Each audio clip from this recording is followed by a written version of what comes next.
USDJPY analysis. My name is Paradise. If you look at this very chart, markets move all the way from here to this point of resistance, came back down all to this point and could not break right now.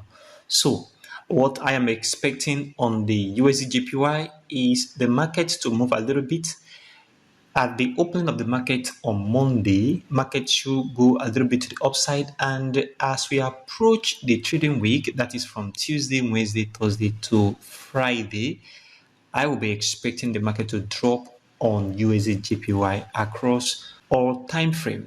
If you look at the one-day chart, market has moved all the way from here up to this very point, and the market has overbought at the moment. Market is going to move to the downside on USDJPY after the CPI data next week. This is what I'm expecting, and I did an analysis for you guys yesterday, and if you look at that very analysis on the 4-hour chart right here, it discovered that the market paused at this very point, and right now we've seen a breakout.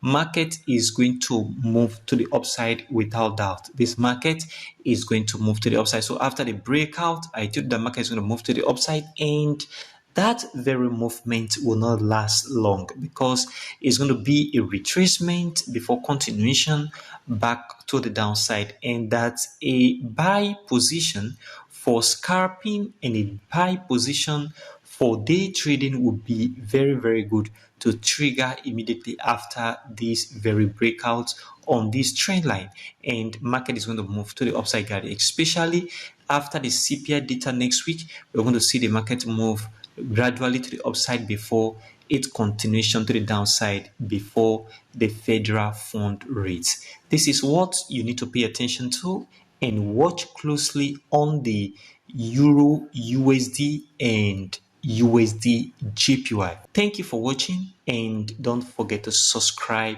to the channel.